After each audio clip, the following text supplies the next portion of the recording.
All right, everyone's back, so let's move on.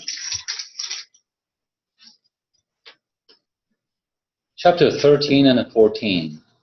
On page 292 and 93, we have a simple, but I think it's very good summary of the good books for children at different ages. Of course, young infants, mobile infants, toddlers, and twos.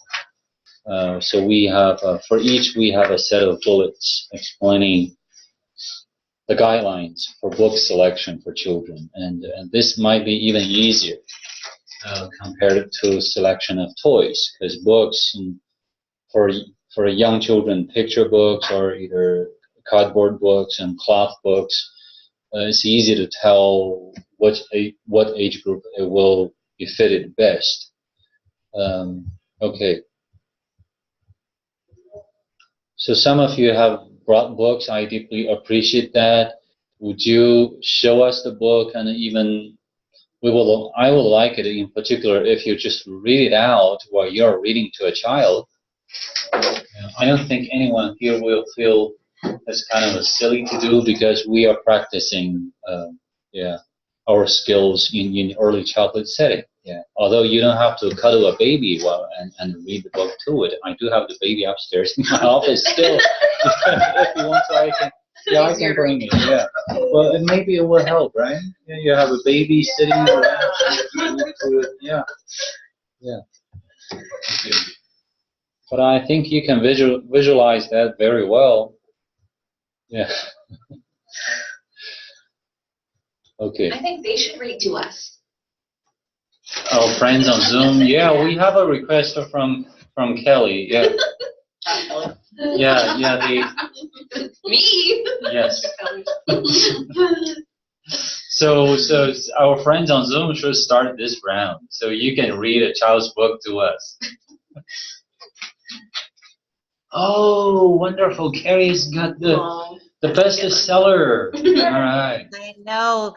This book drove me crazy with my own kids, because we know that children like repetition, and they would choose this book every single night, and I thought I would go insane after a while. But you know, they love it because, like I said, because of the repetition, it became familiar. It has the rhyming, so you know, you can pause for a little bit, and then they can, you know, chime in with the word. And like I said, it's been well loved. I'm surprised it's still together. It lasted through all three of my children, but it was, like I said, it's a cardboard book. It was great from when they were infants up to toddlers, and I can even remember in kindergarten, my kids always loved a bedtime story, so they chose this one for a long time.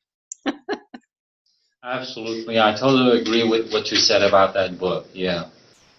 There are many reasons for it to be the bestseller. Yeah. Mm-hmm. And there's also a sister copy, if I remember right about the name, is called a Good Night iPad. Oh. Never heard of that one. Yeah, you can Google it. Well, Carrie, maybe you can read it to us in just a second. Let me Google it if I'm correct. There is a copy. There is another book. Is it called Good Night? In the iPad. In my iPad? Yeah. And the cover really looks similar to it. There it is. Yeah, that's the image. Yeah. So. Oh, they have. If you get a mouse on iPhone. Yeah, I'm not making this up. That's on Amazon.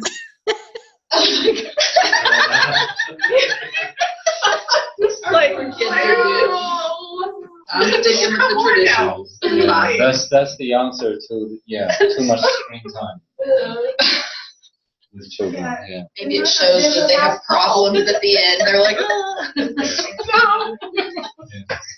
Yeah. All right. So, Carrie, if it is not too much for me to ask, would you please just read that book to us?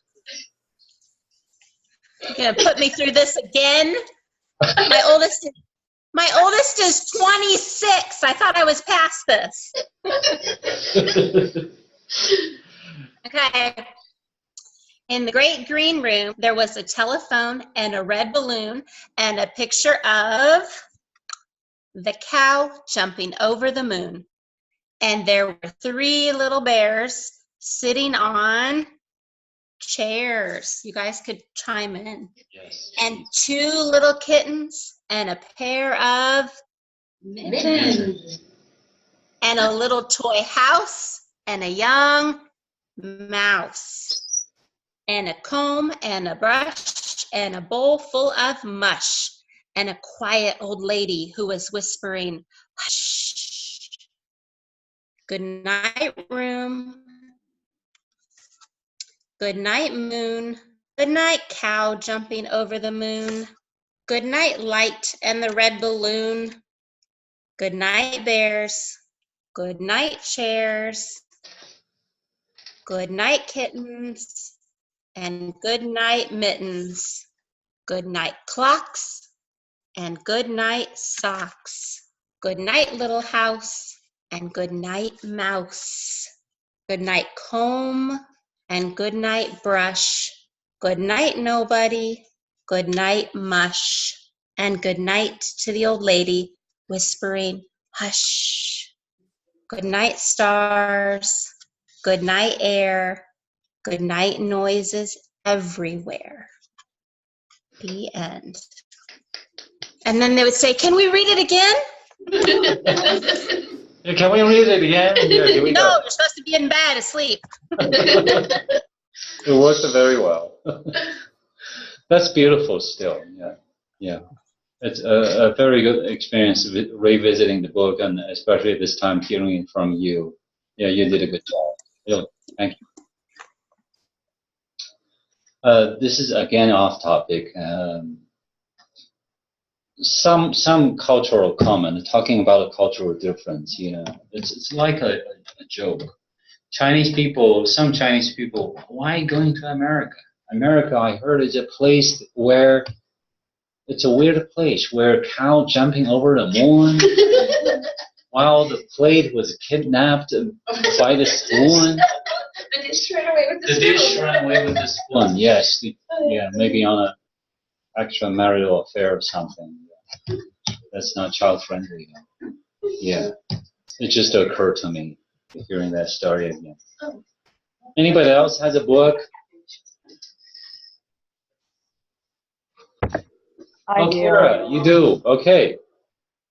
Yes, I have a big bookshelf. Yeah. I have this book. Colors. Yes. Or this one.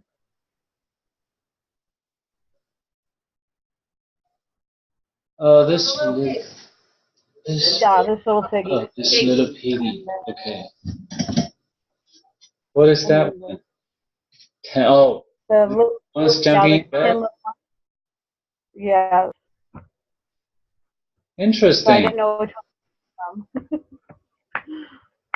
Do you want to read it to us? Well, we won't have everyone read it, but we can have you read it too if you want to. Okay, which ones do you want me to read? Which one do you I'll want? let you. We already know I the don't 10 little monkeys and the doctor's advice, that story. So what are the little piggy and the other one is what? Colors. Colors. Little Maybe. colors and this little piggy. How about the little piggy? Sure. Okay, yeah. The little piggy, that's our vote. Okay. Please.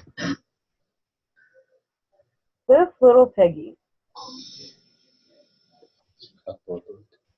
Yeah, market.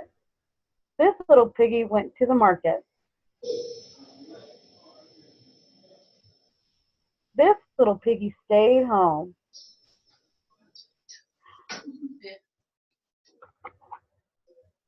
This little piggy had roast beef. Yum, beef. This little piggy had more.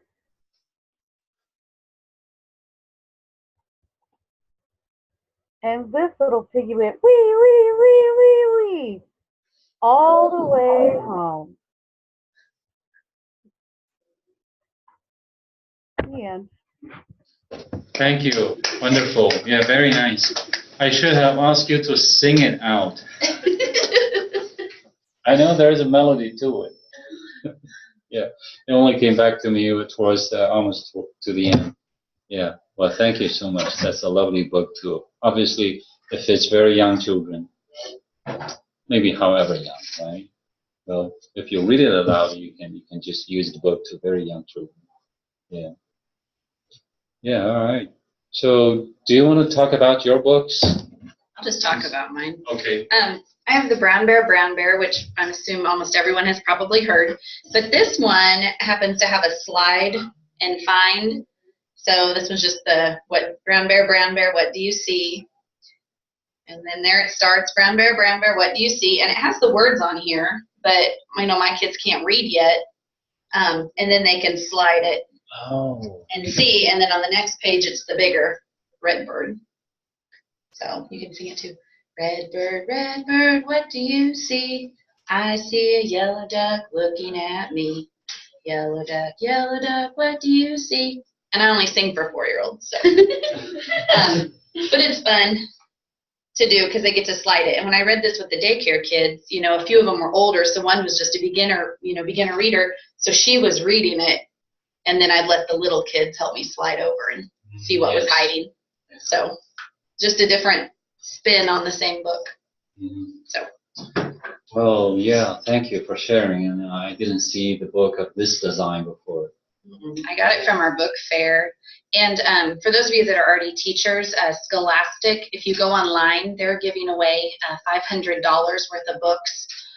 There's some contest they're having, and you write your need. And so I wrote mine for needing board books because I'm going to have younger kids in my class, and I don't have a lot of board books. So there's some in September they're giving out, like I think 100 people get like $500 worth of books. So just a plug in. Yeah, if you go to the Scholastic website for like book orders. So. But again, you need to be a full-time school teacher. Yes. So like you're going to be teaching, she teaches, I teach, I think Carrie maybe, or Cindy has a classroom already. So. I wrote mine that I'm going to need board books because I've started to buy some at garage sales, but I don't have very many. So that's something I'm going to need. But. Very neat, yeah. And that's a good book. That's a clever, just a little touch, a little bit change up the design, and that will attract the children. Oh, yeah. Young children will be crazy just, I'll do it. Yeah, for predicting and yeah. Of course, the publisher make more money, right? Right. It's still the same book, same story, same words, pictures. Yeah.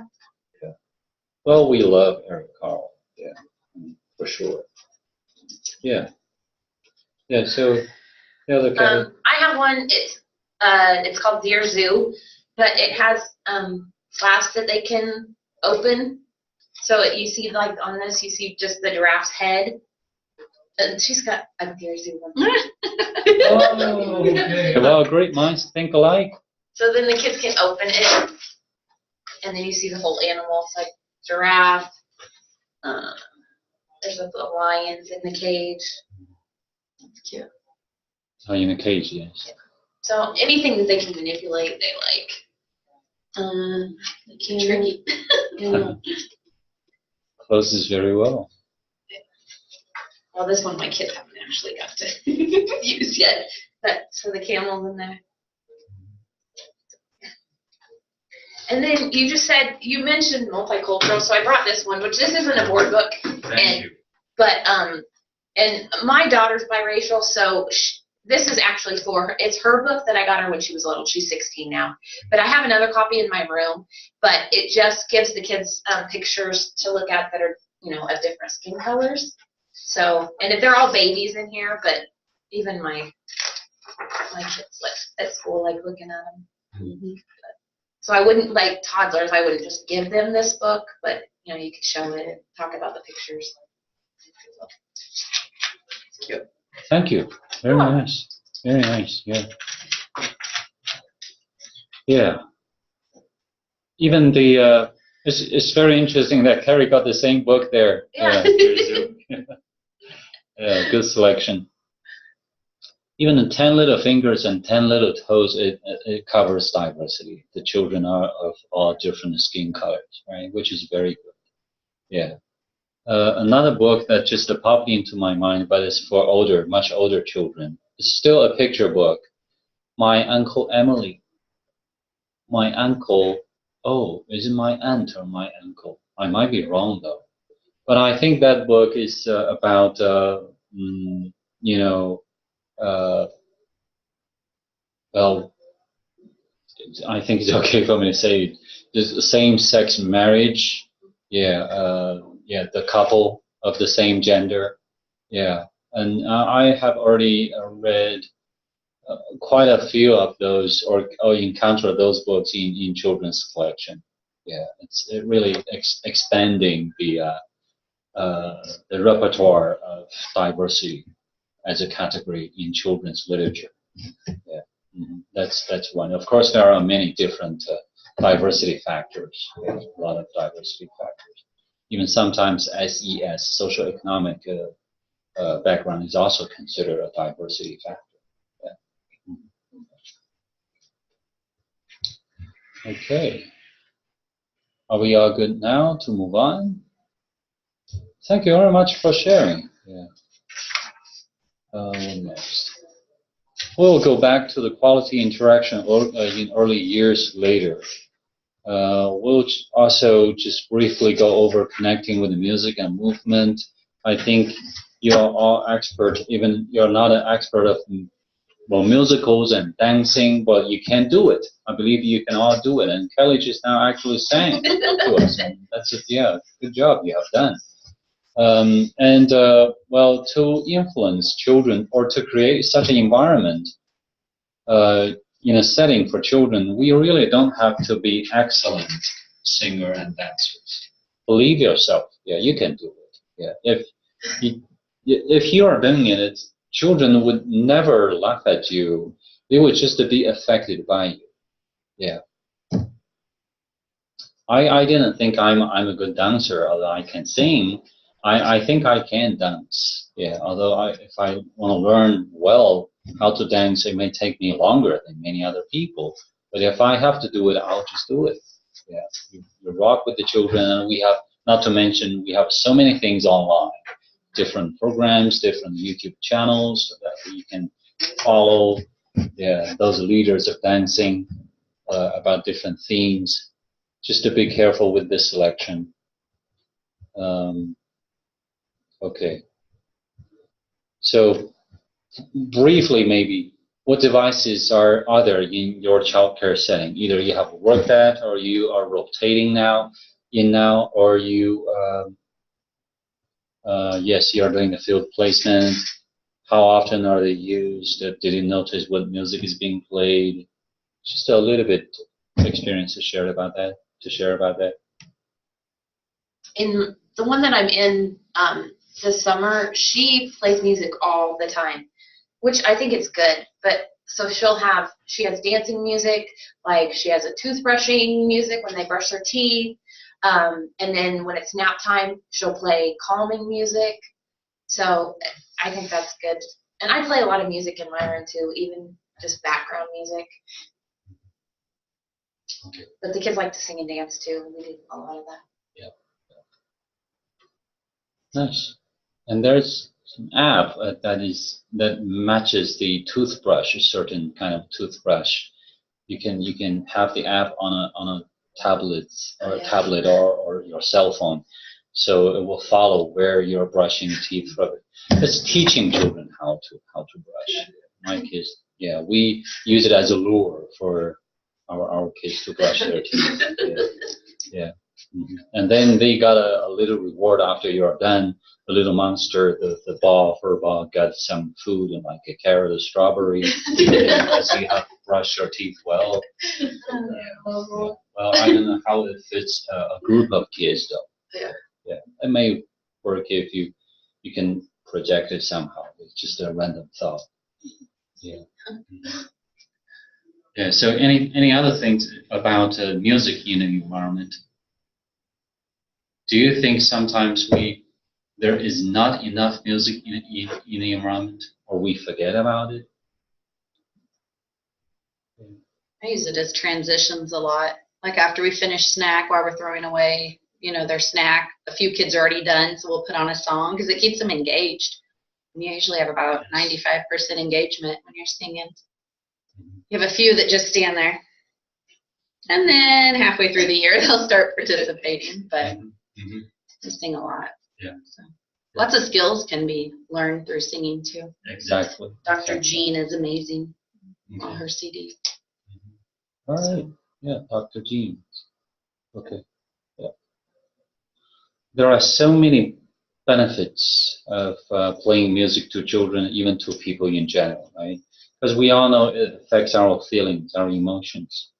Yeah, talking about young children, oftentimes we use music to calm them, to engage them in learning, especially, if you play music, oftentimes, the good music oftentimes would just control the negative behavior or feelings, right? Yeah, well, they are less likely to be engaging in aggressive behavior or feeling nervous. Anyway.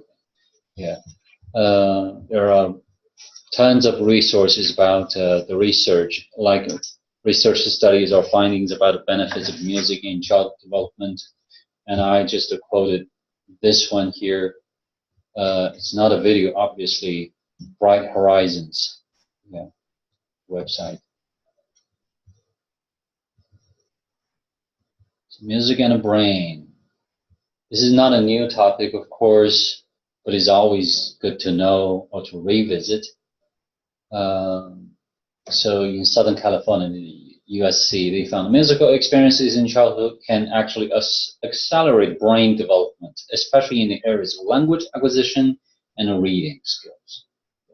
And according to NAM Foundation, learning to play an instrument can improve mathematical learning and even increase SAT scores. I thought about this.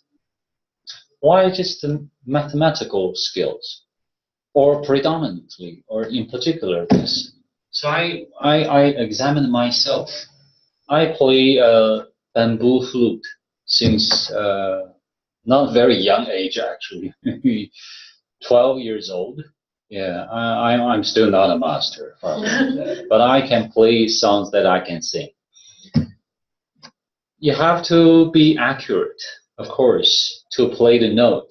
So you have to make sure your fingertips cover certain holes there and move them at the right pace, right? So I think, naturally, that's related to, math skills. Yeah. Yeah. And here, I like this studies that it's kind of similar to the way our chapters are organized. It talks about the benefits to engage children in music according to their age level: infants, toddlers, preschoolers, school age, and even older. So what they can do with music. For example, infants recognize the melody of a song long before they understand the words. We also have research studies, even personal experiences, the fetuses, their responses to music, right? Yeah. The picture would be the headset placed on a belly, on a mom's belly. Yeah. And toddlers love to dance and move to music. Music, I would say, works, as we all know, works to children at all developmental level and abilities, right? Yeah. It really helps very well children with developmental delays or special needs of different kinds. All right. Before we go on, any comment, any experience to share about this?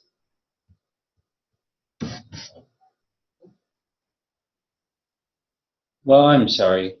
Well, an example about my kids. They just we have another friend in addition to me and my wife at our house. Our my parents-in-law or my own parents. None of them are here with us now.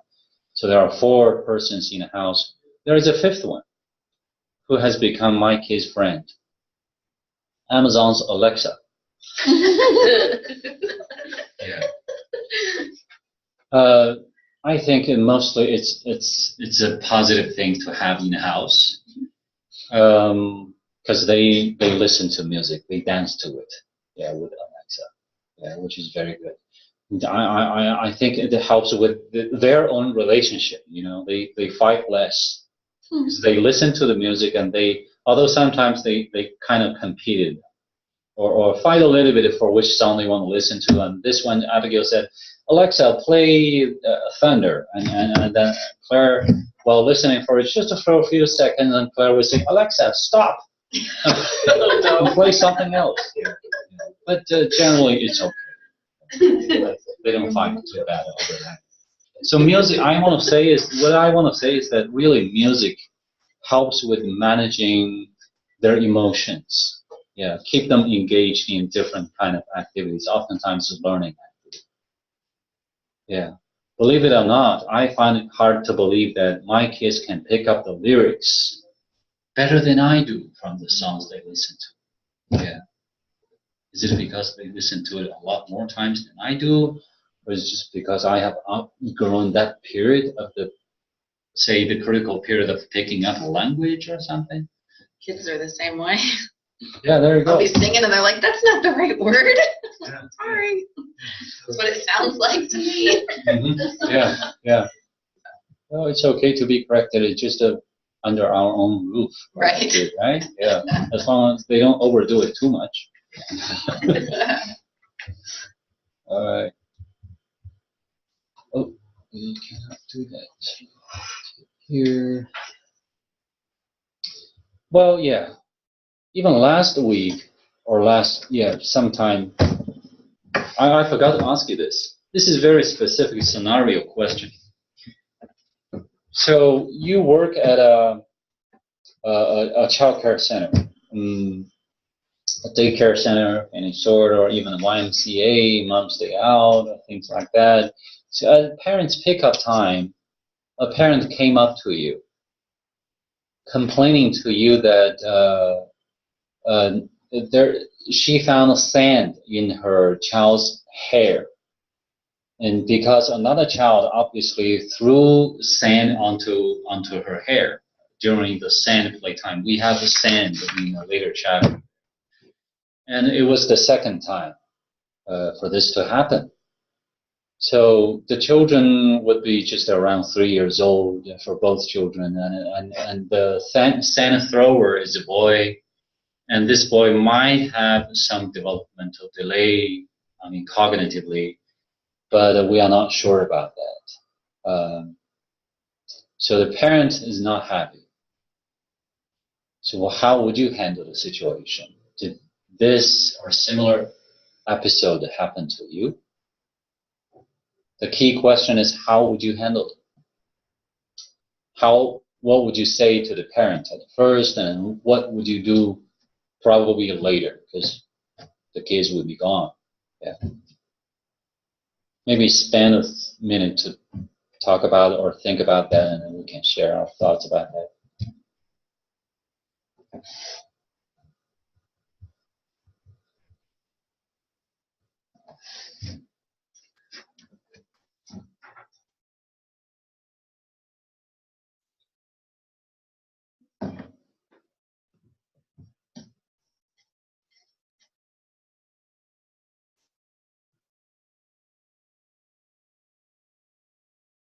It's not really a very challenging question, right? I mean, it may happen almost every day, and it's common, right? Yeah.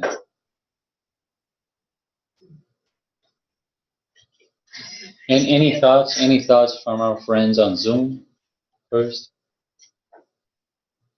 Anybody encountered a similar situation? For example, we talked about aggressive behavior, right? In the foundation book. Yeah. And if the parent found something, or even sometimes the child got bruises or was kind of hit by or bit by another child, which can be found easily. So how would you handle the situation? And we can start from this one. I think you have to go about it as approaching the parent as, this is the age of the kids. They're going to be exploring their environment. They're going to be getting dirty throughout the day. They're going to be playing in sand and doing all those kinds of things. And, just reassure them that, we will keep a closer eye on this situation. But that's all you can do. And, just kind of let them know that that's going to be a learning opportunity for maybe your child to come let me know when something's bothering them or something they don't like, and that it's also going to be a learning opportunity for the child that's throwing the sand or doing the biting or whatever, that you can work with them on that skill. But I don't think you can ever promise and say it's never going to happen again. It's kids exploring their environment, and you just say, I'm going to do the best I can and keep an eye on the situation. I like what you said. Yep, I think those are very strong points. Yep. Promise the parents or reassure them that you will keep an eye on the kids at playtime or in a sand area, other areas when kids are just closely interacting with one another. Yep. I quite agree with you that we can't promise it will never happen again. Yeah, any other thoughts about this? How did you handle similar situations before? Really? Things like this never happened to you before? Like what she like what she said, but I'm trying to think, because I remember one that stuck with me forever, but it was because of her hair though, but she was African American, and so, it is very hard getting sand out of their hair. So I had an understanding of that, but then when you're trying to talk to parents, they have to understand that, these are kids, and that them throwing sand wasn't mean they were being mean, So it's sometimes you got to educate the parents too. But sometimes they're just playing with it and they're not throwing it at somebody. They might just be digging like a dog or something, and it flies on it. But if I intentionally said it's the second time for it to happen.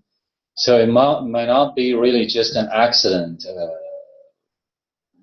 because he's playing. Yeah, maybe this child just kind of throws sand for fun and just onto somebody else's head. And it happened to be the same child that he put sand on. Yeah. And I also purposefully say this child may have developmental delay. Just to make it kind of more challenging. We don't have sand. Think about it. We have rubber chips. So okay. Those come out a lot easier. Yeah. But I like what Carrie said. That was very good. Mm-hmm. So would you say anything to the other child's parent and the child himself? I think you would talk to the other parent, the other child when it happened. But I don't think I would address the other parent. In retrospect. Yeah. Because if you wait till later to talk to the child, they've totally forgotten what happened, and they're not going to make connections. Mm-hmm. And if it continues to happen, you could share with the parents and see if they've noticed it at home, or. Or is it kind of a persistent behavior? Right? Yeah. You also could talk during circle time or rug time about being good friends. Is it nice to throw sand on your neighbor, not singling anyone out, but just talking to the whole group about appropriate behavior? Yep. Maybe you say the teacher has already talked about that before, but when such behavior showed, you would restate the rules again clearly to the whole group. Yeah, I personally like that idea. Yeah, like it too. I think I would just make sure that I was more present in the sand area at the next time that they were playing, to see, so that I could see what was happening firsthand. Yeah. And be ready and just be more watchful of those two children in particular. Are they actually playing together, or is this one just coming up all of a sudden and just do it on that particular child? Yeah. Very good. Mm-hmm. That's a good practice too. Do we feel better about the solutions now or the strategies now? Yeah, this very good example. I like the brainstorming to answer this. I personally thought about this, but I didn't think I have a very good answer. But combining all our responses together, I think we have a pretty good resource, yeah, of ideas to solve similar situations. Okay.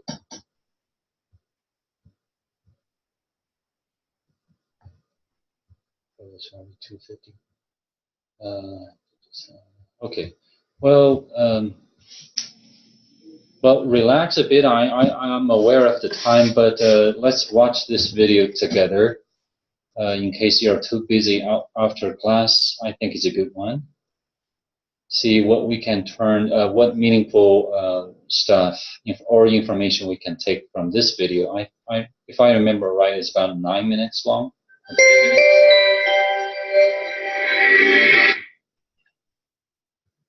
I'm sharing screen with you. Nope.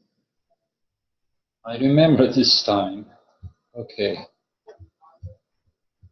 Here we go.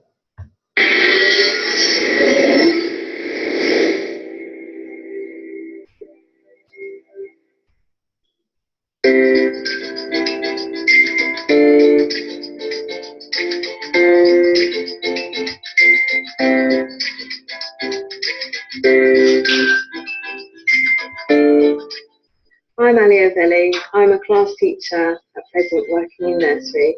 I've been at Carter Hatch for about 5 years. I'm responsible for 75 children in nursery and 6 support staff. Interactions are everything. It's in these moments we assess, plan and teach. And this process starts with all adults being available to observe and listen to children from the moment they walk into the setting. Because we start by observing the child, the interactions are respectful, exciting and engaging. Interactions take account of each child's background, abilities, additional needs and interests. Because we start with the child, we know the child. I support all my team in working in this way by being a good role model and coaching when necessary. Experience has taught us that the most powerful learning happens when we let the children lead the interactions and the adults guide them. There are a few instances, such as story time, when the interactions are adult-led. Interactions might include modelling language, demonstrating how to do something, explaining a concept, facilitating a process, commenting as children play, or by encouraging children to think by asking, I wonder how. Our interactions are our teaching. It's really important to have quality interactions. That's when we build up relationships with our children. The more you listen to them, the more you understand where they're at ability-wise and what they're interested in. When we first start in September, we're just listening to children, playing with them, letting them take the lead so we get to know them. And then you know then how to move their learning on. Cake. You'd like to make a cake? Yeah. Okay. I would too. You'd like to make a cake? Okay. Should we go and have a look?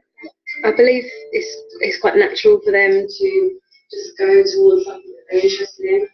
They come into the setting and they're off. They have a very natural, strong desire to go and do and learn, basically.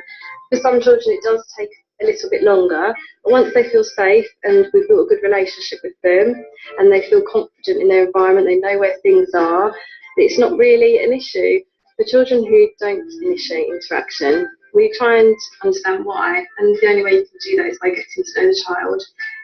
A good child-initiated interaction always follows the same sort of pattern. We observe something, we quickly assess and plan what we're going to do in our head from what we've seen, and then we implement something. So the next step is done for the child in that moment right there. For example, if the child was struggling to do up their coat, they're struggling with the zip, we would go over and give them a bit of instruction, and hopefully they would then be able to do it themselves. New. Oh, it's a new coat. Is that on a bit stiff? Yeah. That's it. Try again. So you can do it in the right way. The children initiate interactions all the time, so they might come and ask us for help. They might come and want to share something with us, something they've made, something they've drawn, something they've seen. They could just want to tell us something. They initiate interactions all the time for lots and lots of different reasons. We assess what we see and hear throughout the day by documenting it on children's learning journeys. Every week there's also 4 focused children in the morning and 4 focused children in the afternoon, and that means that they have a learning journey up on the wall. So all the interactions that we have with them, the learning is documented, written down, sticky label, and put up on their learning journey.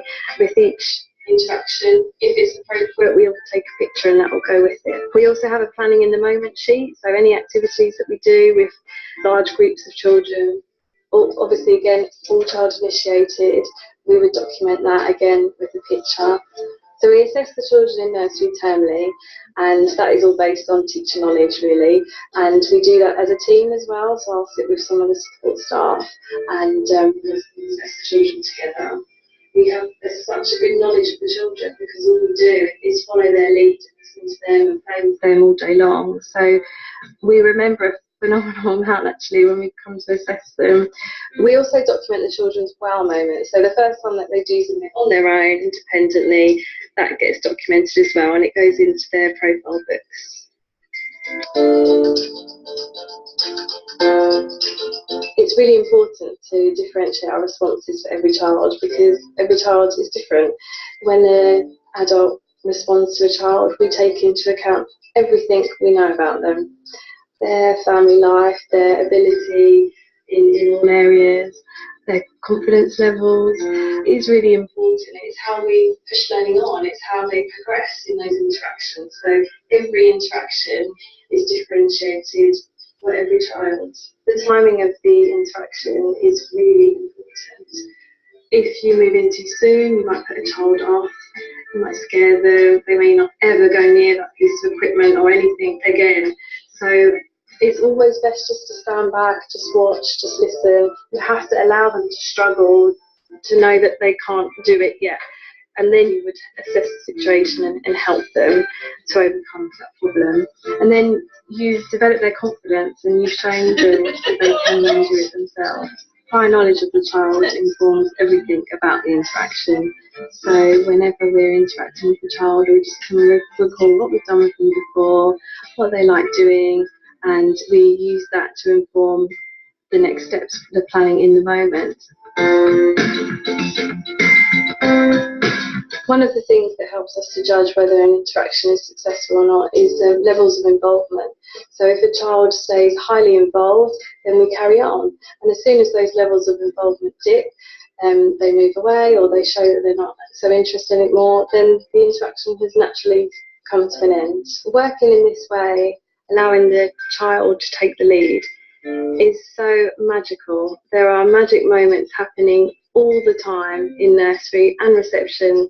It's amazing because the sky is the limit. The motivation factor is already there because it was the child's decision to build a car or to make something, and you're just there supporting them. So the levels of involvement are very high for most of the day, for most of the children. It's an amazing learning environment to be a part of. When you allow space and time for these child-initiated interactions, you get to know the child so much better because you're not pulled away. Every minute of every day is constructive, I would say, for every child. It develops confidence like nothing else I've seen. I really, really believe that every young child should have this experience in nursery and reception, definitely. You have to have trust in the children and you have to be calm and just let go. And it is teaching in a very creative way. It's on the spot. But if you've got time and you've got the right management around you and the right team around you who are positive and supportive, the sky's the limit. Early years practitioners have hundreds of interactions with children every day. In each interaction, they are observing, assessing, planning and teaching, and this happens continuously. If they get this right, the child will make progress as a result. Hundreds of tiny steps of progress are happening every day. Sometimes we get it wrong, resulting in the child losing interest or becoming disengaged, but as we become more skilled, this happens less and less. In this school, child-initiated play is truly valued, and its potential has been demonstrated through the progress that the children achieve.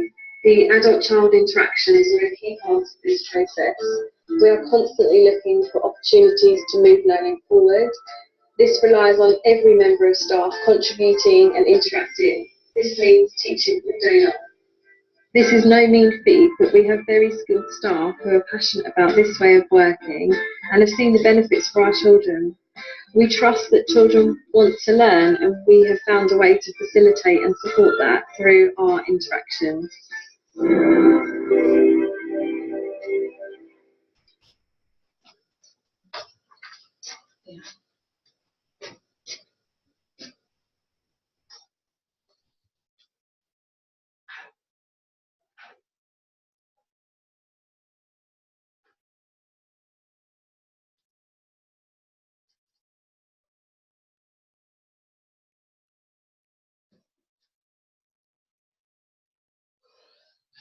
It was good to listen to. It's soothing. Yeah, it's a little bit long. Yeah. I liked her accent. Australian accent? Not British, right?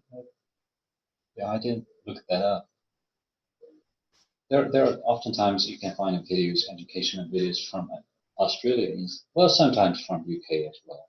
Interestingly, so far I think I found more from Australia than from UK, based on the topics I looked for.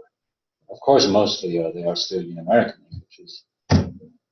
If you found the accent, it's kind of like the British. It's oftentimes Australian.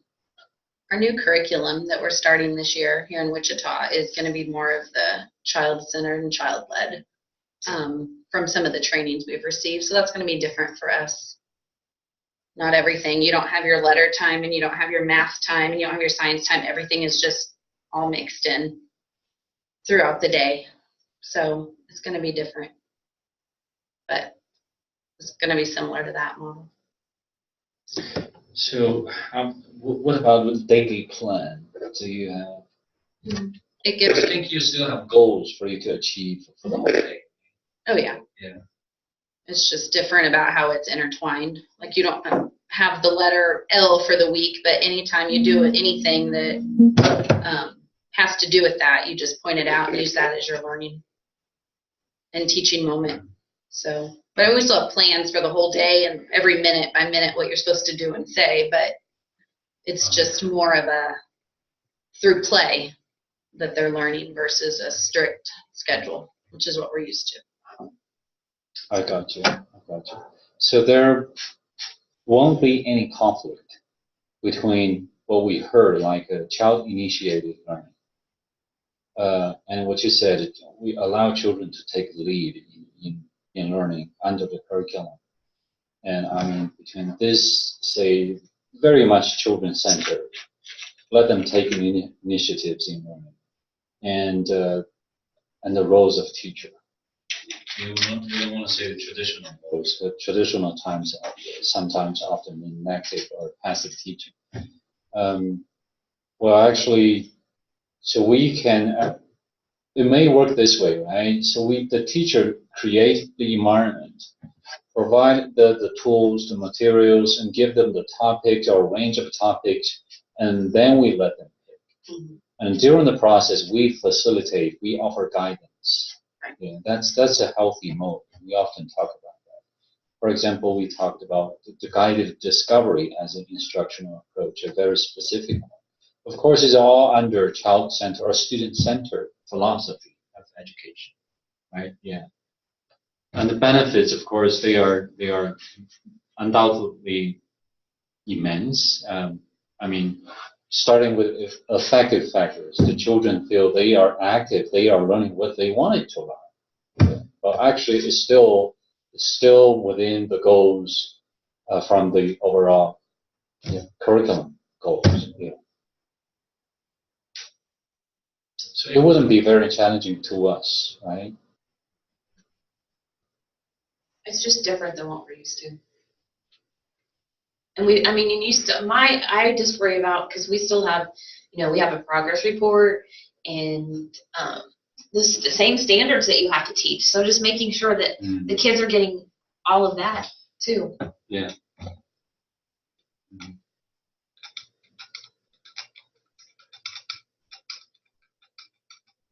Any thoughts about that? I was aware of that. I was thinking about that.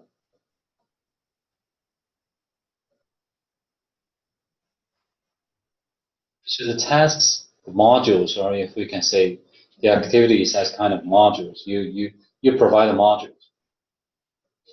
But the specific ways to do it, you can let children be more active in making the decisions. Still, they will be playing such a game involving math, for example, or let's say, or English language arts, or poetry, or something. But you let them pick or choose among those within a range. Yeah, it's kind of like free choice center time. We have two center times now. Yeah, trying to foresee what might be happening. Yeah, so that's what happened in center time. Yeah, we'll have a free choice center time at the beginning. Is it 40 minutes? 30 or 40, where they just free choice, and the teachers and paras just facilitate the learning with the kids. They get to go wherever they want to. Of course, we have to set up, what you want them to work with. And then later in the day, we have another center time that's 40 minutes, and that's where you pull small groups to work with you on whatever skill you may be taught for the day, and then the other kids still get the free choice time while you're working with small groups. So it's going to be different. Remind me again, yeah. My brain is also now slowing down. Is there a name for the set of curriculum? Yeah, the one they adopted is Connect for Learning. Connect for Learning. Sounds general. Okay. Yep. Connect for Learning. Of course. Yeah, we both got to pilot curriculums, and we each piloted a different one, and this is the one they chose. So. Okay. So the maybe we can say the innovation would be very child-centered, children-centered. And then more science and math, creating things. So. Did you say that arts is less focused on? More. Like you'll have a whole wall in your room that turns into a coral reef for 6 weeks, or a dinosaur museum, but the kids create the things out of recycled materials, that kind of thing. And it's just kind of at their own pace. If they, do we have a starfish? No, not yet. How could we make one? What could we use? What would it look like? So. I like it already. I think it's organic. It's going to be. If it just takes out art, if it takes out physical education elements, I don't like it. Right. Yeah, there must be other subject areas, especially, almost for all children, all students. Yeah, there needs to be, in addition to the so-called core subject, the content, there have to be other areas to engage us. It's going to be good. It'll just be different. Okay. So we just have to have an open mind. Sounds good. We're working on it. Be ready to change, right? Yeah, change yourself. Yeah. Are your programs full day or are they half day? Half day. Okay, 5 days a week, and we have 20 kids, 21 in each class. 5 to 7 have special needs, and the others are regular ed. So they come for 3 hours. What were we talking about? Oh, we were talking about the video, yeah. Child center, Yeah, child center, child development, and the key information here from this video. I know we all got the good information out of it, in addition to appreciating the different accents, is that we try to differentiate the interaction with each child. Yeah. And the other thing that is mentioned importantly is that we try to document, we should document everything on daily basis, which is mentioned in every chapter here, right? We have the responsive plan at the end, towards the end of each chapter. We also have the individual care plan, the template at the end of the routines book, right? The volume 1. Yeah, really documenting their the children's behavior, their progress is very important. It's helpful for us to not only to give feedback timely to the parents, but also for us to find developmental cues on each child so that we would modify or adjust our interaction with each child. This is early childhood setting, and we probably it's more necessary for us to do things like this. I mean, in middle level or secondary, of course, probably there's no need to do this. For early children, young children, it's very positive practice. Anything else to share, either about video or about any innovations in your educational setting? I don't remember, what did they call it? But I liked how they focused on 4 kids. Focus students. Focus learning, their learning And the learning journey. I thought that was. We have this concept, or we have this term as well in Kansas. Student interns now, they produce a portfolio. They have been producing a unit, a very comprehensive unit. Now it's called Kansas KPTP, Kansas Performance Teaching Portfolio. We're going to produce that as well. In each lesson, you're going to identify the focus group. The focus group focus students. And we also have the subgroup, which I mentioned. And we even have that in our lesson plan. And we subgroup. I told you I don't like the prefix sub very much, because sub means subordinate, or lower. Yeah.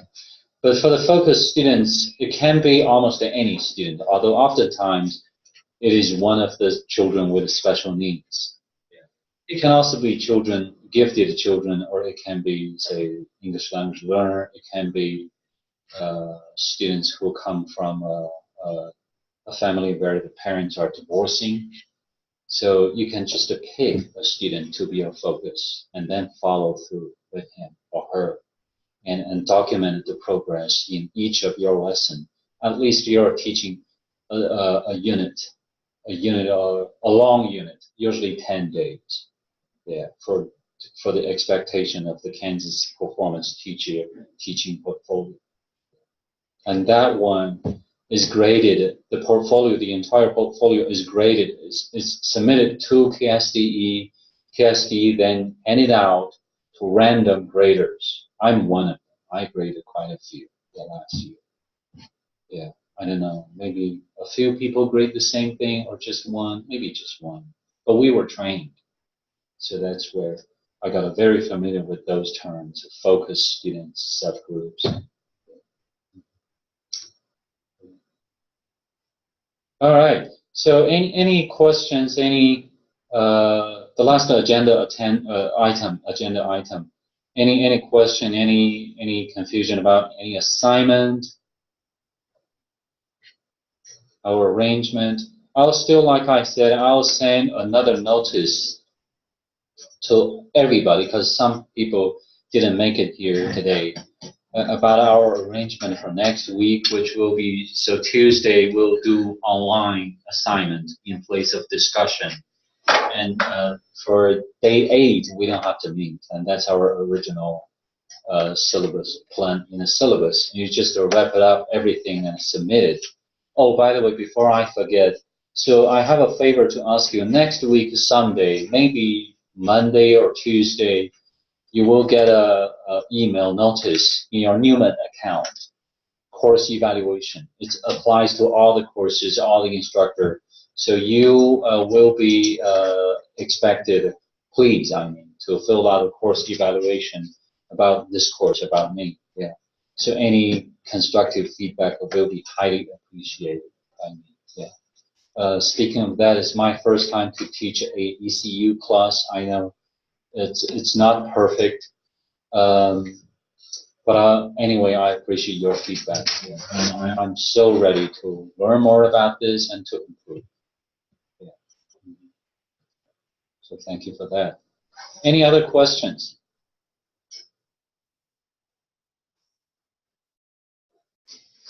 It's summer. And you have participated, you have been here punctually, you try to participate whenever you can. I'm impressed, really. Yeah, I'm impressed. And I also like your communication with me through email. Any question you have, if you're not so sure about the approach to any assignment, even details, that's great. I like that. Yeah, don't hesitate. Yeah, just shoot me an email. You can call me, and I'll respond to you. Yeah. So this course, if I remember right, the official ending date would be the end of next week. Yeah. Yeah. So you try to get everything in. The latest would be the safest would be the next Friday. Yeah. But I can look it up, the official ending date. Yeah. Because I also need at least a couple of days to finalize your grades and submit it timely on JetStream. So you will see your final grade through JetStream. On Blackboard, we don't submit grades usually. JetStream is the official place to check your grade, the letter grade, A, B, C, D.